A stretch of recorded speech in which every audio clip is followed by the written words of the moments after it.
We're going to begin the new week with new developments in the growing list of men accused of sexual misconduct. It's looking like Santa's scroll at this point. Former Alabama State Judge Roy Moore is staying in this race now for U.S. Senate, despite at least 9 women now accusing him of unwanted advances, ranging from inappropriate flirting to outright sexual assault, beginning decades ago, including that of a woman who says she was sexually abused by Moore when he was 32 and she was just 14.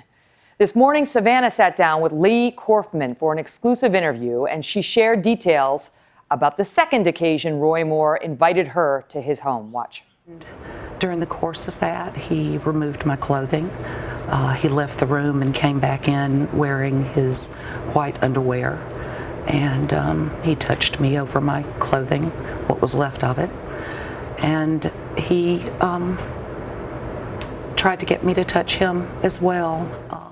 So she was 14. Did I mention that? He denies the accusations.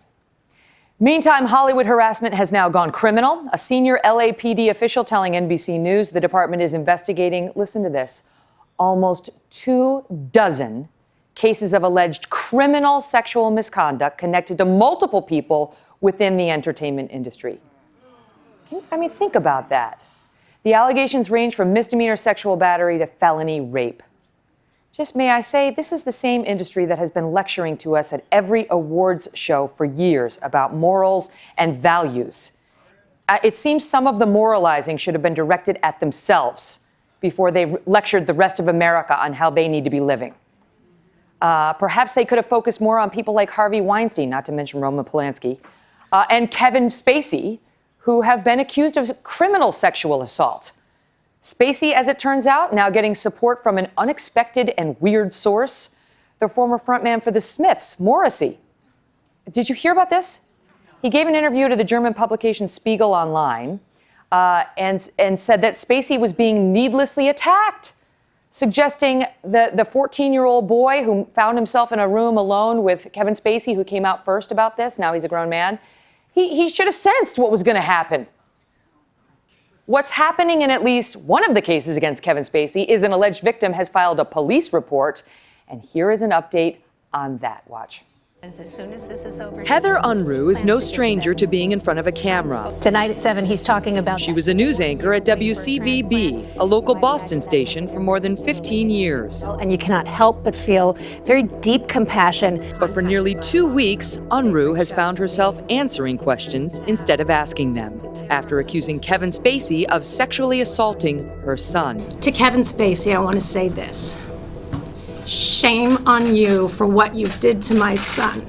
The Spacey story first broke in October with accusations from Anthony Rapp that Spacey made an unwanted sexual advance on him when he was 14. Spacey was 26.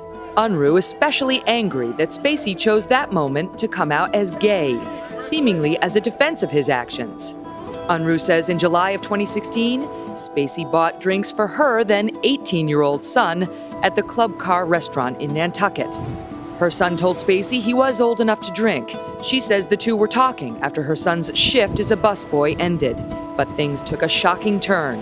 It wasn't until Kevin Spacey put his hand inside his pants that he really knew he was in trouble. He just panicked. On Thursday, the Old Vic, one of England's oldest and most respected theaters, said its internal investigation shows 20 men now allege sexual misconduct by Spacey. The theater says it has encouraged 14 of them to report their stories to police. Most of the alleged incidents reportedly happened while Spacey was artistic director from 2004 to 2015. The theater says one incident dates back to 1995. Spacey, meantime, has been spotted at the Meadows Clinic in Arizona for sex addiction treatment. And Heather Unruh joins me now for her first live interview. Heather, thank you for being here. My pleasure. Thank you for having me. When you see that 20 people coming forward at the Old Vic, 14 of whom have been encouraged to go to the cops about what they say Kevin Spacey did, and you think about your own sons wrestling with this, I'm sure thinking he was alone for a long time. Put some perspective on it for us. It's funny because yesterday I spent over an hour on the phone with one of the victims of the Old Vic who has reported his story to police. And The details are so similar in many of these cases. And, a heterosexual male who wasn't looking for anything like this and certainly didn't want it, and it changed his life. And I think when you look at what happened to my son, it's the same kind of thing. It's an abuse of power and fame. He lures them in, making them feel like they're the greatest person, that he's really interested in what they have to say. And they have a great conversation, and then he strikes when they least expect it, just when they start to feel comfortable with it. And to be honest with you, I've heard from at least 8 other alleged Spacey victims, and I think that there are so many more who are still afraid to come forward or just too embarrassed. Is it stunning to you that it was kept this much of a secret for this long? It is stunning because it was a well-known secret in Hollywood. I had no idea. I didn't even know that Kevin Spacey was gay until all of this happened. To me, he was just an actor who was tremendously talented, who we watched his movies. Mm-hmm. But there was something in London going around that, and this is for years, if you were under 30, brown-haired, and straight, you had to watch out. And straight, why straight? Obviously, I can't explain that. The majority of the people who have come forward to me have been straight men.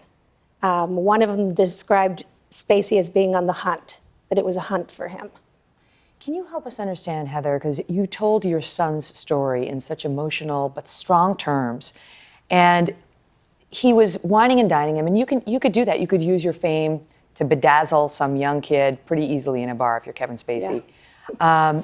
And then, was it just out of the blue? He assaulted him just from one second to the next? He was not expecting it. I mean, this was over the course of, I can't say how many minutes, but they were together for a while. It happened when my son got off of his shift, which was a late night shift, bussing tables in the Club Car restaurant. And the Club Car bar is right next to it. And it's a tiny little attached cable car kind of thing.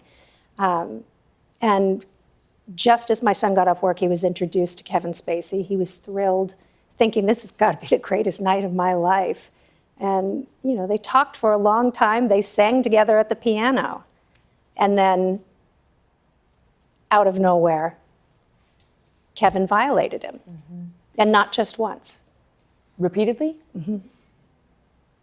Talk about how that's affected your son over the past year plus. It's tough to say. It's really tough to say. It definitely had an effect. When he called me, he was devastated. He was very broken up. I think he was just very shocked that it had happened to him, because in our family, we've been advocates of anti-sexual assault causes. Led an assembly on preventing rape and empowering bystanders when he was in high school.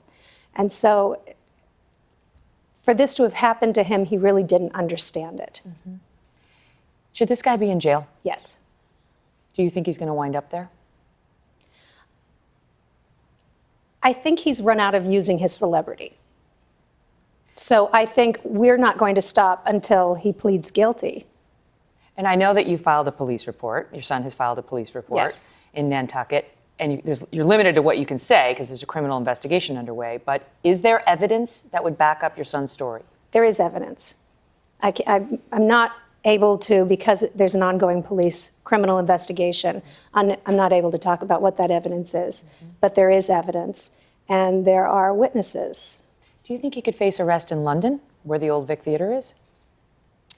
I wish I could answer that. I don't know the laws over there, so I don't know. I know that the men I've talked to in London are just as eager to go forward with this. Nobody's looking for a payoff. They want their measure of justice. Mm-hmm.